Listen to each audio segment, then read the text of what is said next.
기독교가 세상에 숨쉴 동안 영원히 없어지지 아니할 한 셈의 근원이 있습니다. 기독교가 세상에서 그의 사명을 다할 동안에 영원히 기억해야 될 거룩한 표징이 있습니다. 그것은 어떤 성자들의 유품을 모으는 것이나 그것을 찾는 것이 아니고 또 성소의 아름다움을 순례하면서 명상하는 것도 아닙니다.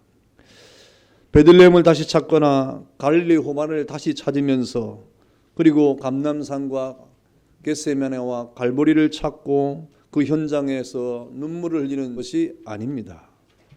이런 것들은 예수님께서 우리에게 분명히 명령한 것이 아니죠. 성경 그 어디에도 이런 명령을 한 적은 없습니다.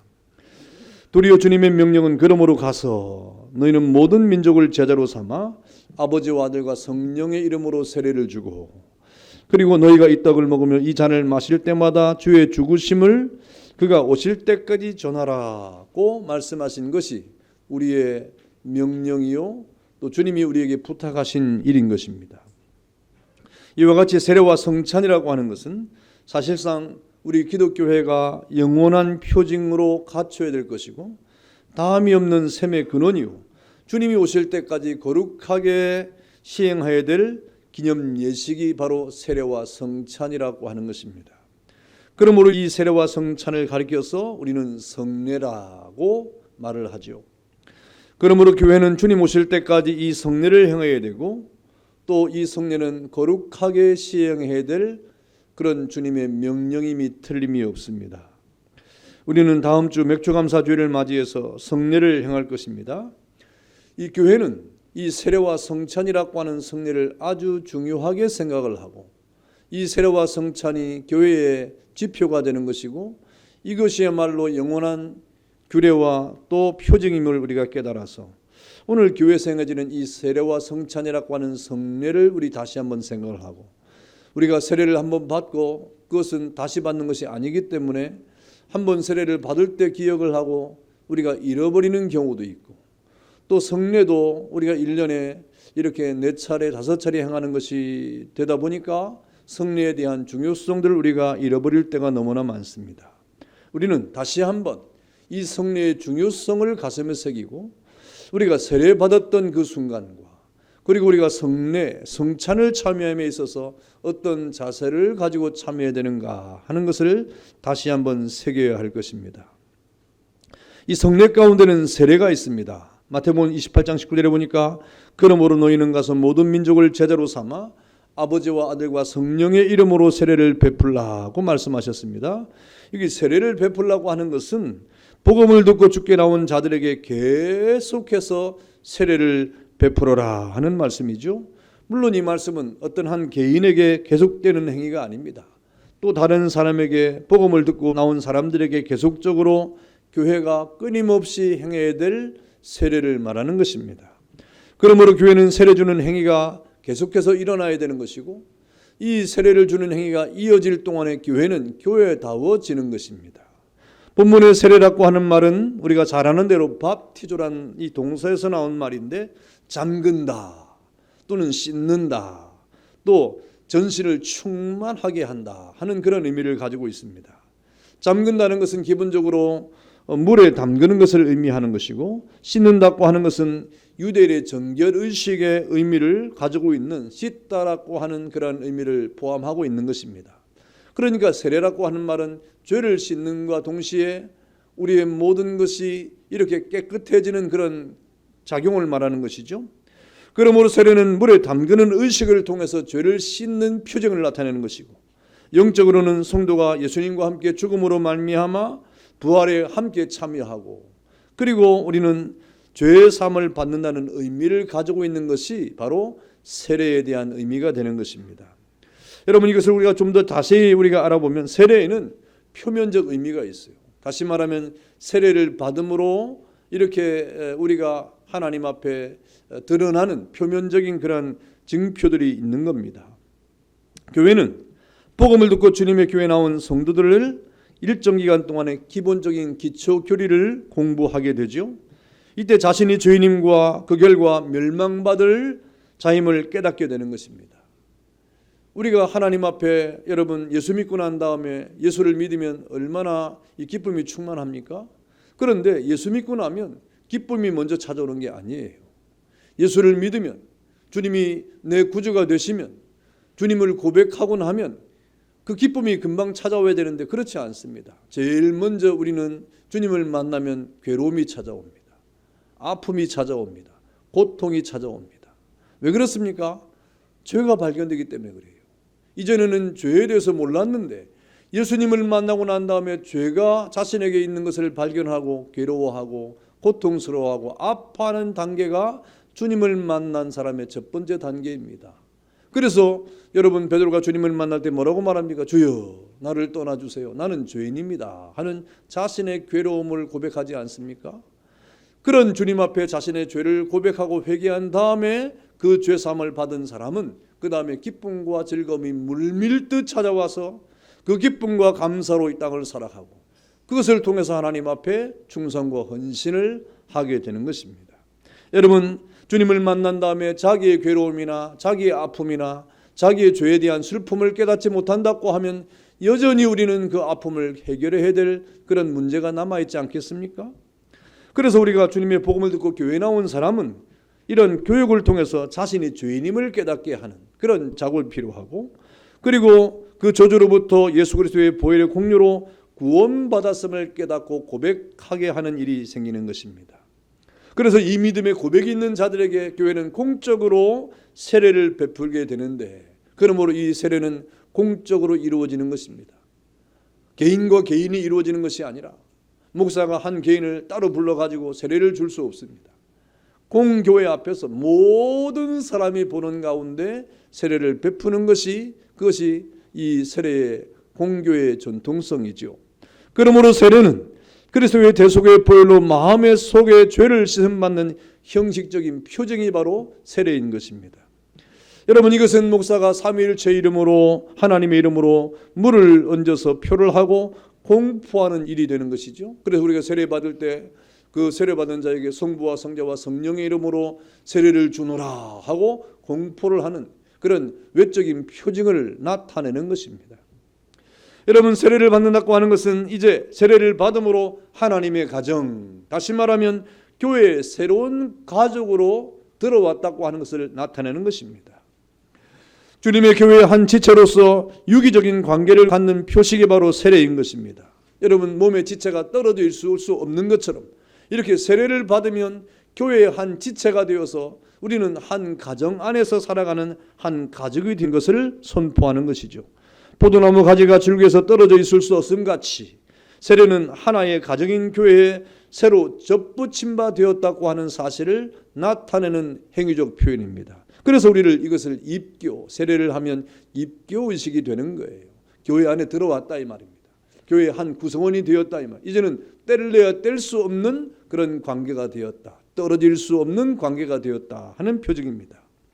그리고 세례를 받는다고 하는 것은 내가 그리스도 안에 속한 사람이라고 하는 그 거룩한 표징이 바로 세례인 것입니다. 이제는 나는 예수 안에 있는 사람이 되었다. 예수님께 속한 사람이 되었다. 그리스도인이 되었다고 하는 이 거룩한 표식이 바로 세례인 것입니다. 그래서 우리는 세례라고 하는 이 표식을 통해서 자신을 드러내는 거예요. 군인이 군복을 입을 때 모든 사람에게 군인으로 인정을 받고, 그리고 경찰이 그 공무원의 인장을 했을 때 사람들로부터 인정을 그렇게 받는 것처럼 많은 성도들에게 하나님의 자녀로 예수님을 믿는 한 사람으로 인정을 받는 표식이 바로 세례라고 하는 거예요. 그리고 세례를 받으면 교회 안에서 할 수 있는 그런 세례 교인으로서의 합당한 그런 행사를 할 수가 있는 겁니다. 투표도 할 수 있고 봉사도 할 수 있고 성찬에 참여할 수도 있는 이 세례받은 자에게 주는, 왜? 공식적으로 인정받은 자이기 때문에 그렇게 하는 것입니다. 여러분 세례를 받는다고 하는 것은 또 우리의 신앙 고백의 의식입니다.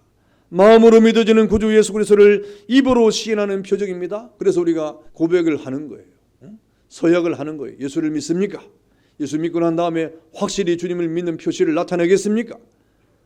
그리고 교회 안에 들어왔으니까 교회의 법도를 따라 생활하겠습니까? 예 하고 이렇게 믿음의 고백을 통하여 의식을 가지고 가는 것입니다. 그래서 마음속에 성령 세례를 받은 것을 외적으로 나타내는 표시가 세례예요. 이미 나는 예수를 믿는 사람인데 그 믿음을 많은 사람에게 내가 나타내겠습니다 하는 외적인 표시로서의 세례를 받는 것입니다. 여러분들은 모두가 다 그런 세례를 받지 않았습니까? 다 그런 믿음의 고백을 통해서 하나님 앞에 인침을 받지 않았습니까? 그러므로 세례라고 하는 것은 예수님만을 위해 살겠다고 하는 엄숙한 서약의 표시가 되는 거예요. 이렇게 세례는 너무너무 중대한 것입니다. 세례를 받았다고 하는 것은 우리가 그냥 지나칠 문제가 아니에요. 여러분, 하나님의 교회 가운데 세례교인이 됐다고 하는 것이 얼마나 위대한 하나님의 언약적 표시인가를 여러분 깨달아야 됩니다. 그래서 여러분 성경에 보니까 예수를 고백하고 믿는 사람마다 성경에 보니까 세례를 주었다 그랬어요. 세례를 주었다. 예수님도 오늘 뭐라고 말씀하십니까? 아버지와 아들과 성령 이름으로 세례를 주어라 모든 제자들에게, 그렇게 말씀하고 있지 않습니까? 여러분, 그러므로 우리가 세례를 받았다고 하는 것은 이제는 의의 병사로서 예수님의 병기로 살겠다 이 말입니다. 예수님의 사람으로 살겠다고 하는 공적인 서약을 한 것입니다. 이제는 주님만을 위해서 살겠다고 하는 엄숙한 헌신의 서약을 한 것입니다. 이 하나님 앞에 세례의 서약을 가슴에 새기고 여러분은 평생에 이 서약을 잊지 않는 사람이 복 있는 사람이에요. 서약할 때는 서약해 놓고 이후에 이것을 까맣게 잃어버리는 그 서약이 무슨 소용이 있겠습니까? 우리가 세례를 받는다고 하는 것은 적어도 이러한 표면적인 의미가 있는 겁니다. 그래서 여러분은 겉으로 표면적으로 하나님 앞에 충성된 하나님의 백성으로 그리스도인으로 이 땅을 살아가는 그런 모습을 드러내야 마땅한 겁니다. 여러분, 세례는 또 영적인 의미가 있습니다. 세례가 물속으로 들어가는 것 아닙니까? 그 물 아래 잠긴다는 거예요. 예수님께서도 세례를 받으실 때 세례 요한으로부터 물에 잠기지 않았습니까? 그리고 예수님이 물에 잠겼다가 또 다시 물속에서 올라왔어요. 이렇게 물에 잠긴다고 하는 것은 우리의 옛사람, 그 주의 몸을 예수의 죽음 속에 장사 지내는 것으로 사도 바울이 설명을 했습니다. 그리고 물에서 올라오는 것은 무덤에서 부활하신 예수님과 합하여 옛사람을 버리고 새 사람이 되었다는 표식이라고 말씀을 하고 있는 것입니다. 그래서 우리가 세례를 받는다고 하는 것은 여러분, 우리가 비록 침례라고 하는 물에 들어가서 나오는 행위는 하지 않고 우리가 하나님의 이름으로 성부와 성령의 이름으로 물을 우리가 적심을 받아가지고 그 의미를 되새기면서 세례를 받고 있지만 우리의 세례라고 하는 것은 물에 잠겼다가 나오는 행위가 되는 겁니다. 다시 말하면 옛사람이 죽고 새 사람이 되었다고 하는 표시로 우리에게 세례가 나타나는 것입니다. 그래서 세례식은 옛사람이 죄에서 죽고 그리스도 안에서 새 사람으로 다시 살아나는 영적인 의미가 있는 것. 새 사람이 되었다 이 말입니다. 세례를 받은 여러분은 새 사람이 되었다 이 말입니다. 옛사람이 아니라 이 말입니다. 그러니 옛사람의 구습을 쫓는 그런 행위라든지 옛사람의 이 구습을 쫓아가는 그런 허탄한 신화를 쫓아가는 이러한 일들은 다 우리의 것이 아니고 옛사람의 것이기 때문에 더 이상 우리의 것이 될 수가 없다 이 말입니다. 우리는 다 그리스도 안에서 새 사람이 되었기 때문에 새로운 목적과 새로운 의도와 새로운 방향을 가지고 이 땅을 살아가야 되는 하나님의 백성이 됐다고 하는 것이 이 세례의 영적인 의미가 되는 것입니다.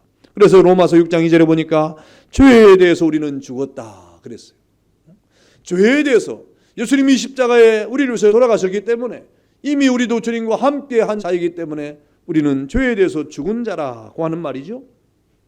또 로마서 6장 3절에 보니까 그리스도 예수와 합하여 세례를 받은 우리 그랬습니다. 이 예수와 합하여라는 말은 그 속으로 이 말입니다. 우리는 예수 속으로 들어갔다 이 말입니다. 그러니 예수님께서 십자가에 돌아가신 그 사건을 통해서 우리는 이미 십자가에 죽은 자가 된 것이고 주님이 부활하심으로 생명을 얻는 것처럼 우리는 새 생명을 얻은 사람이 되었다. 예수님과 함께 한 자가 되었다. 합했다. 예수님 속으로 들어간 자가 되었다. 실제로 우리는 우리 몸이 죽지 않았습니다. 예수님이 죽었죠. 그러나 우리는 예수님과 합한 자가 되므로 마치 우리가 죽은 자가 된 것처럼 우리는 죄에 대해서 죽은 자이고 다시 주님이 사신 것처럼 우리는 새 생명을 얻은 자와 같다 이 말입니다. 그것을 주님께서 인정하시겠다고 하는 말이죠. 그럼 우리는 죄에 대해서는 더 이상 관계없는 자가 됐다는 말입니다. 로마서 6장 4절에 보니까 그와 함께 장사되었나니 그랬어요. 여러분, 우리가 무덤에 묻힌 자가 되었다 이 말입니다. 그러니 우리가 어떻게 여러분 다시 살 수 있는 상태가 됐다 이 말입니까? 그럼 우리는 죄에 대해서는 다시는 되살아날 그런 길이 없음을 말씀하고 있는 거예요. 죄에 대해서는 완전히 죽었다 이 말입니다. 더 이상 여러분 죄와는 관계없는 사람이라 이 말입니다. 그런데 목사님, 우리가 예수 믿고 세례를 받아도 가끔 짓는 죄는 무엇입니까? 여전히 우리 속에 있는, 여전히 우리가 이 세상에 이 육신적 정욕 속에 살기 때문에 가끔 이러한 육신적 정욕이 우리 속에 있는 겁니다. 여러분, 그럴 때마다 주님을 붙잡고 이겨내야 돼요. 회개해야 돼요. 여러분, 그 모든 죄로부터 우리는 자유할 그런 하나님 앞에 힘을 얻고 용기를 얻어, 그것이 부활입니다. 그래서 로마서 6장 4절과 5절에 보니까 그리스도의 부활로 우리가 새 생명을 얻었다는 기쁜 소식을 우리에게 전하고 있지 않습니까? 우리가 죄로 말미암아 죽었으나 죽은 자로 끝나지 아니하고 주님과 함께 부활의 영광에 참여해서 우리는 새 생명을 얻은 사람이 되었다라고 말씀을 하고 있는 것입니다. 그러므로 세례는 그리스도 안에서 죽었다는 표시고 또다시 그리스도 안에서 살았다고 하는 영적인 의미가 있다 이 말입니다. 죽은 것은 옛것이고 그리고 산 것은 지금입니다. 그러니 여러분은 살아난 존재가 되었다 이 말. 생명의 존재가 되었다는 말입니다. 여러분, 이건 실로 중대한 진리입니다. 기독교의 생명은 죽음이 있은 후에 주어지는 승리요 기쁨을 우리에게 말씀하고 있어요. 여러분, 그러나 육신의 생명은 무엇입니까? 육신의 생명은 나는 것이에요. 나는 것이 먼저, 태어나는 것이 먼저고 나중에는 죽는 것으로 끝납니다. 이게 육신의 생명이에요. 그래서 예수를 모르는 사람들은 이 땅에 우리가 태어나고 죽는 것으로 끝나는 줄로 생각합니다. 이게 육신적인 생각이에요. 이 세상에 있는 모든 사람들은 다 그런 생각을 가지고 살아갑니다. 우리는 이 땅에 태어났다가 죽는 것으로 끝이 난다. 이 육신적인 생각이에요. 그러나 여러분, 영적인 생명은 무엇입니까? 죽음이 먼저입니다.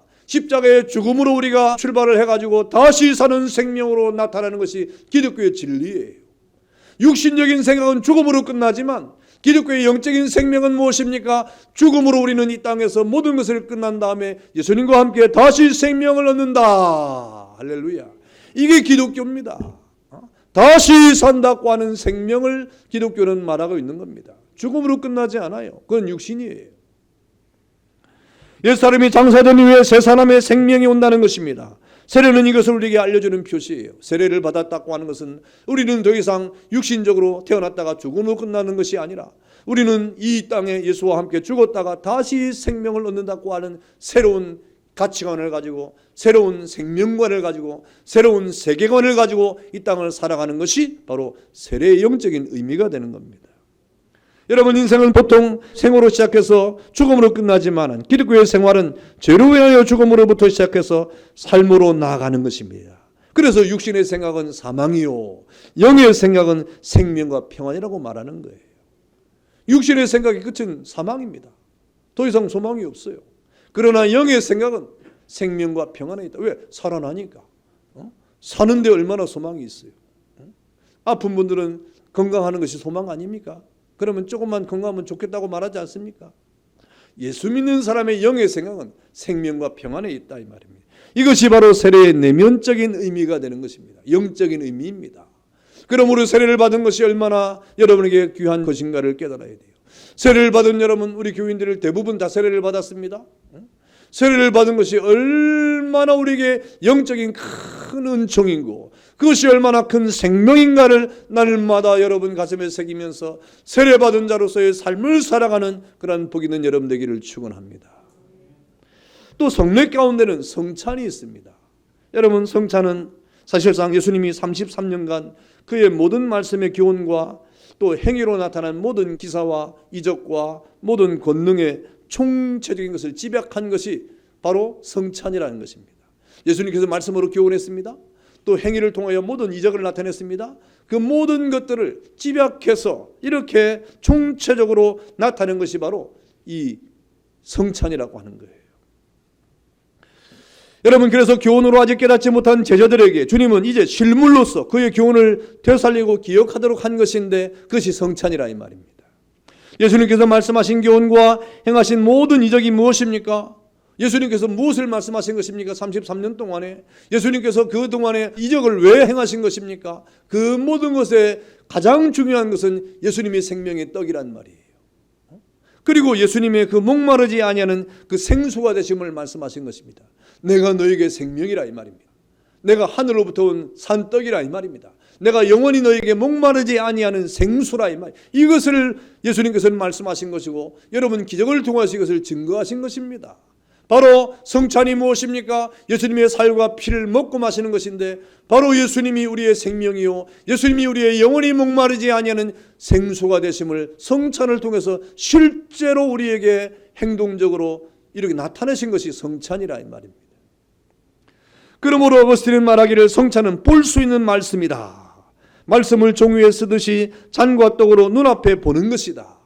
그래서 여러분 짧은 시간에 우리가 성찬을 행하지만 그 성찬의 시간에 주님의 교훈을 깨달아야 됩니다.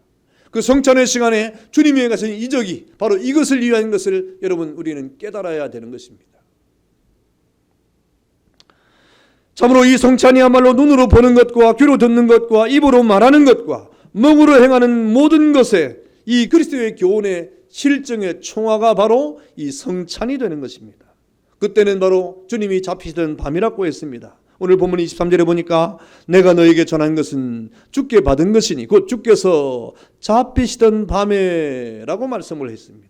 그 밤은 유월절 양을 잡아먹으면서 출애굽의 구속을 기념하는 밤이었습니다.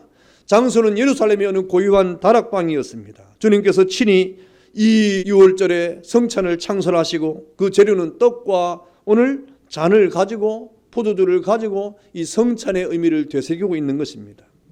오늘 예수님께서는 24절에 보니까 축사하시고 떼어 이르시되 이것을 너희를 위하는 내 몸이니 그랬습니다.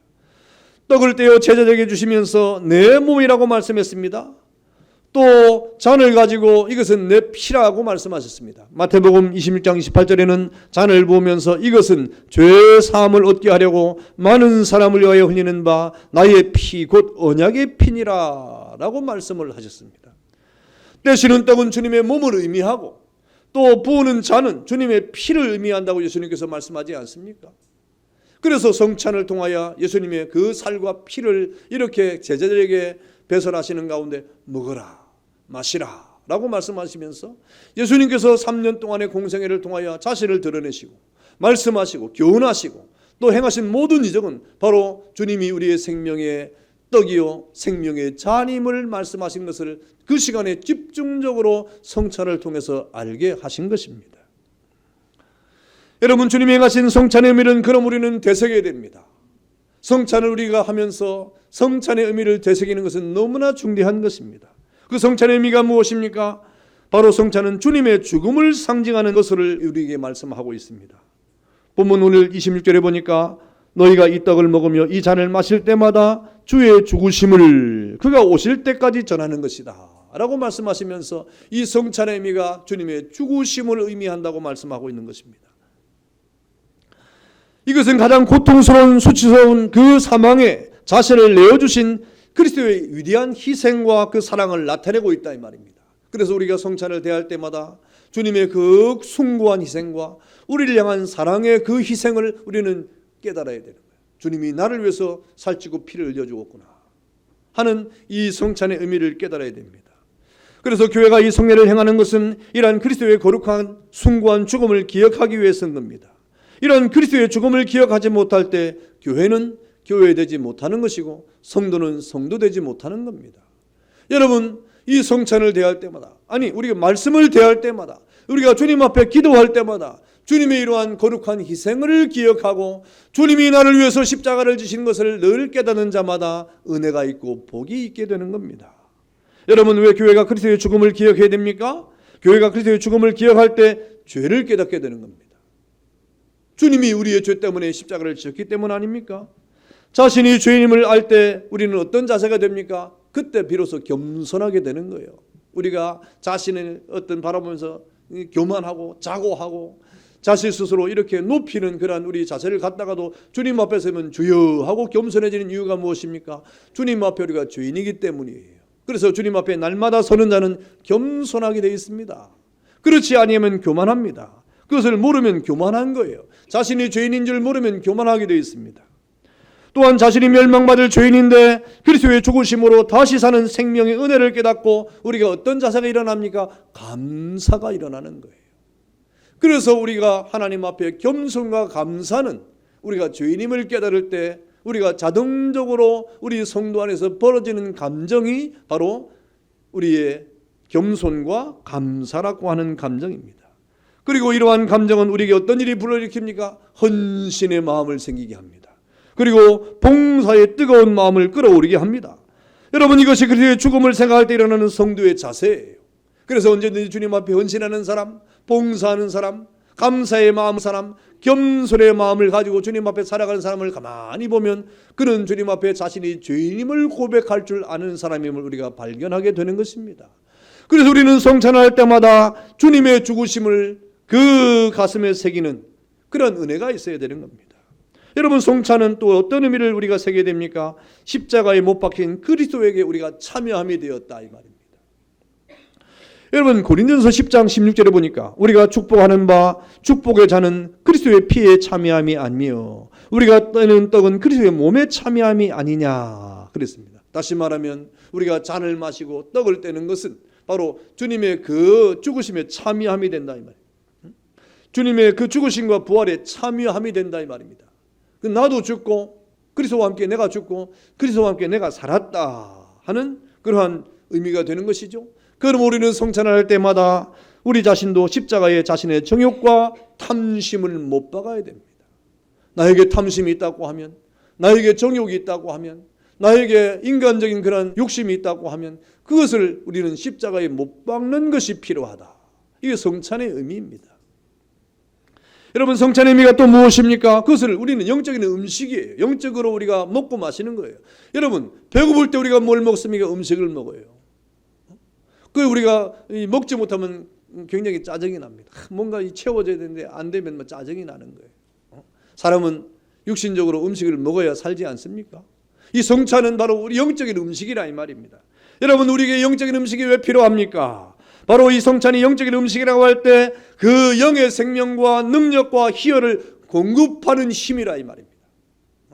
성찬을 통하여 우리는 영의 힘을 얻습니다. 영의 능력을 얻습니다. 영의 생명을 얻습니다. 영의 희열과 기쁨을 얻는 것이 바로 성찬의 영적인 의미가 되는 것입니다. 다시 말하면 사는 거예요. 사는 거. 우리가 성찬을 통하여 영이 산다 이 말입니다. 그러므로 성례는 교회의 삶의 원천을 의미하는 것인데 주님의 살은 참된 양식이며 주님의 피는 참된 음료인 것입니다. 사람이 이것을 먹고 마시면 영생한다고 했습니다. 이것을 먹음으로 생명을 얻기 때문에 그렇지 않습니까? 그러므로 누구든지 믿음으로 성찬에 참여하면 세임을 얻게 되는데 독수리의 세임을 얻는 거예요. 여러분, 인간적인 힘을 얻는 것이 아닙니다. 정신적인 어떤 충족을 받는 것이 아닙니다. 영적인 힘을 얻어가지고 독수리의 날개침에 올라간 같이 우리가 주님 앞에 영광을 돌리는 삶을 살아가고 힘을 다하여 주님을 사랑하고 하나님의 교회를 사랑하고 우리에게 주어진 그 사명을 감당하는 힘과 그 영적인 능력을 우리는 성찬을 통해서 얻게 되는 것이다. 이 성찬의 영적인 의미가 바로 여기에 담겨 있습니다. 여러분, 성찬은 또한 그리스도와의 신비적 연합을 의미합니다. 다시 말하면 성찬에 참여함으로 우리는 예수님과 연합을 이루었다. 신비적 연합을 이루었다. 여러분, 이것은 육체적인 연합이 되는 게 아니에요. 육체적인 연합은 언제든지 떨어질 수가 있는 겁니다. 그러나 우리가 성찬을 통하여 예수님의 신비한 연합을 생각한다고 하는 것은 이 유기적 신비한 연합은 뗄래야 뗄 수 없는 관계를 말하는 것입니다. 떨어질래야 떨어질 수 없는 관계를 말하는 것입니다. 높음이나 깊음이나 사망이나 또 이 땅의 권세나 하늘의 권세나 그 어떤 것으로도 하나님의 사랑을 끊을 수 없는 것처럼 그리스도와 우리가 연합한 것을 이 신비한 연합을 도무지 끊을 수 없는 관계가 되었다고 하는 이 상징의 영적인 의미가 성찬을 통해서 우리에게 주어지는 것입니다. 결속됐다 이 말입니다. 영원한 결속입니다. 그러니 여러분 세례를 받고 성찬에 참여하면 여러분은 주님과 못 떨어져요. 떨어질 수가 없어요. 언제까지? 이 세상에 뿐만이 아니라 영원한 하나님의 나라에 이르기까지 떨어질 수가 없는 겁니다. 영원한 하나님의 나라에 이르도록 뗄래야 뗄 수가 없는 겁니다. 그러니 주님과 영원한 친구가 되는 것이고 주님이 영원한 나의 신랑이 되는 것이고 주님은 나의 영원한 구주가 되는 것이고 주님은 영원한 나의 찬송이 되는 거예요. 할렐루야. 그래서 주님만이 나의 구주가 되는 겁니다. 여러분, 성찬은 그리스도를 위한 거룩한 헌신의 서약을 징표하는 것입니다. 여러분, 그래서 성찬이라고 하는 것은 그 성찬을 먹고 마심으로 우리가 충성을 맹약하는 식탁이에요. 우리 신앙 고백이 여러분 이 성찬을 통해서 이루어질 때 여러분, 예수 그리스도를 우리가 믿습니다 하는 고백을 나만 하는 것입니까? 우리 모두가 다 하는 것 아닙니까? 그러므로 우리는 다 같이 동맹자가 되는 것입니다. 그리스도를 중심하고 동맹자가 되는 거예요. 왕이신 그리스도 앞에 엄숙한 우리의 신앙을 맹약하는 표정이 바로 성찬입니다. 나는 예수를 믿습니다. 주님이 나를 위해서 살찌긴 것을 내가 믿습니다. 주님이 나를 위해서 피 흘린 것을 믿습니다. 우리는 다 그리스도의 그 살과 피의 은혜를 통하여 구원받은 하나님의 백성입니다 라고 하는 공통된 신앙 고백을 통해서 성찬을 참여하고, 그러므로 우리는 성찬을 통하여 생명 주신 주님 앞에 마음껏 주님을 사랑하고 헌신하고 충성하기로 똑같이 맹세하는 식탁을 우리가 하는 거예요. 여러분, 이렇게 영적인 식탁이 중요한 것입니다. 여러분, 우리 집에서 같이 이렇게 식탁을 대하는 사람을 뭐라고 말합니까? 식구라고 말하죠. 식구. 밥 먹는 사람이라 이 말입니다. 같이 밥 먹는 사람이 식구예요. 같이 밥 먹는 사람이 식구입니다. 여러분, 세상에서 가장 가까운 사람이 누굽니까? 식구예요. 식구. 같이 밥 먹는 사람이에요. 한 집에서도 같이 밥을 안 먹으면 참 잘 가까워지기 힘들걸요. 그래서 식탁을 같이 나누는 것은 굉장히 중요합니다. 그래서 전도회가 모여서 식탁 교제를 하는 것이 참 중요한 거예요.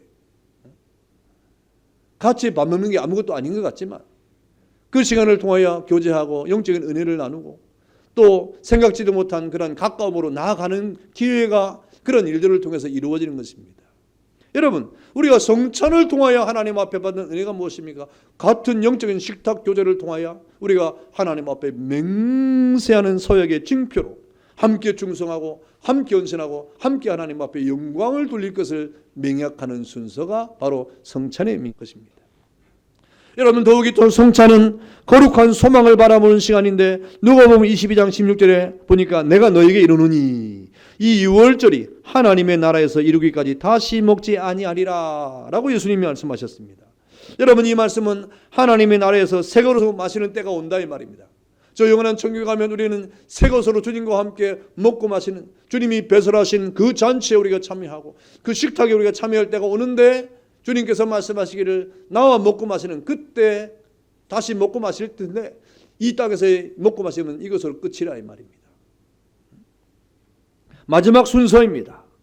그리고 주님께서는 그 버튼을 우리에게 넘겨주시면서 너희가 나를 기념하면서 그 성찬을 하라 하고 말씀을 하신 겁니다. 그러면서 예수님은 찬미하고 감난산으로 가시지 않습니까?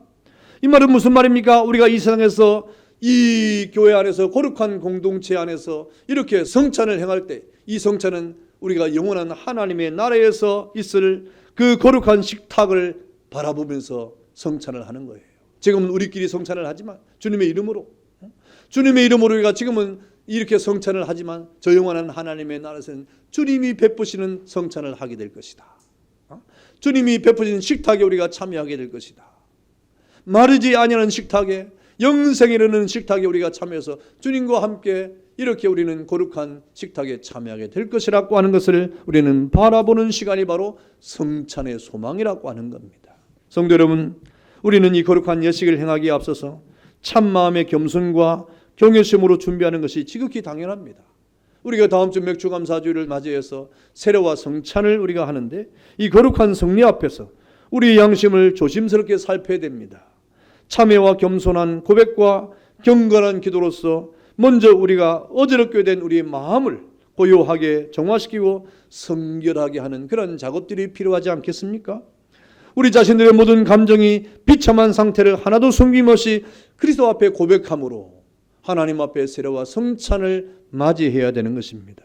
여러분, 우리 자신들이 너무 현세적이며 세속적인 원통이 여겨야 할 것이 이 세상에 얼마나 많습니까? 우리가 너무나도 정욕적이고 지나치게 정욕적이고 또 일어나는 육체주의의 분노를 불사르지 못함을 답답하게 여겨야 될 것입니다. 너무나도 외부적이요 감각적이요 헛된 것들에 몰두한 우리의 과거를 우리는 다시 한번 정도를 해야 될 필요가 있습니다.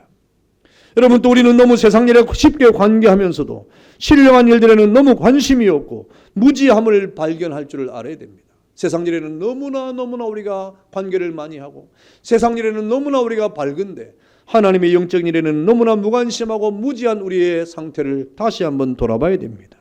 세상 것에는 웃고 세상 것에는 즐기는 일에는 너무나 마음을 쉽게 주면서도 신령한 이치와 축복 앞에서는 귀를 막고 마음을 막아서 영적인 답답함을 가진 것에 우리는 회개를 해야 됩니다. 내 죄로 인한 상처에 슬퍼할 줄을 모르고 오히려 죄에 대한 주님의 경고와 이 책명 앞에 우리가 듣기 싫어하고 지나치게 자신의 완고함을 나타낸 것을 우리는 회개해야 됩니다. 여러분, 우리는 값싼 분노에 너무 성급해서 자신의 어떤 말의 실천과 원통함을 풀지 않는 이러한 우리의 충동적인 이러한 이 마음을 우리는 회개를 해야 됩니다. 우리가 이 세상을 살아갈 동안에 허탄한 이야기와 낡은 전통의 인습과 지나친 이 땅의 일들 앞에 관심을 두면서도 하늘의 소망을 즐거워하지 않는 일에 대해서도 우리는 회개를 해야 됩니다. 여러분, 세상에서 생기는 새로운 일들과 아름다운 것을 보기는 열중하면서도 하나님의 새로운 영적인 세계를 바라보면서 우리를 이렇게 새롭게 하시는 하나님의 은혜를 등한히 했던 것을 우리는 또 회개를 해야 됩니다. 여러분, 육신의 영양분을 섭취하는 그런 일에는 그토록 애를 쓰는 데 비해서 영적인 양식을 섭취하는 이러한 일에는 걱정조차 하지 않고 또 예배 참석과 기도와 말씀에 멀어졌던 부족을 새롭게 우리는 반성하고 회개를 해야 됩니다. 경건한 일들과 순서는 어서 빨리 지나갔으면 좋겠다고 바라면서도 여러 가지 세상의 사역을 쫓는 일 앞에서는 시간 가는 줄도 모르고 이렇게 좋아하는 우리의 마음을 되돌아보는 그런 우리의 경건함이 필요합니다. 여러분, 이 땅의 번영과 축복에는 지나친 호기심을 가지면서도 환난과 고난 앞에 우리 하나님의 일 앞에 우리는 너무나 비겁하게 우리를 이렇게 안치하는 일 앞에 다시 한번 우리는 자신을 돌아봐야 됩니다. 여러분, 우리가 입교할 때 주님 앞에 서약을 하고 세례받을 때 서약을 했습니다. 또 교회의 직분을 받을 때, 임직을 받을 때 우리는 각오를 다하며 하나님 앞에 서약하지 않았습니까? 그런 우리의 현실과 실상은 너무나 우리에게 이렇게 비교되는 이 현실 속에서 너무나 그 모든 서약과 모든 우리의 다짐을 이렇게 우리는 잊어버리는 일 앞에 다시금 우리의 마음을 세우고 우리가 하나님 앞에 이 성찬을 준비해야 되지 않겠습니까? 나를 기념하라. 예수님께서 이렇게 벌거벗은 두 몸으로 두 팔을 벌리고 피를 흘리신 예수님이 그 살과 피를 이렇게 사랑스럽게 나눠주는 가운데 나를 기념하라고 하시는 영적인 의미가 무엇인가를 우리는 되새기는 가운데 한 주간 동안 자신을 돌아보고 주님의 성찬에 참여하는 것이 얼마나 복 있는 것인가, 주님의 성찬에 참여하는 것이 얼마나 행복한 것인가, 주님의 성찬에 참여하는 것이 얼마나 우리에게 영광스러운 일인가를 깨닫고 그런 일주일을 보내는 가운데 여러분을 다시 한번 주님 앞에 세워가는 그런 은혜가 있기를 주 이름으로 축원합니다. 다 같이 한번 기도하겠습니다.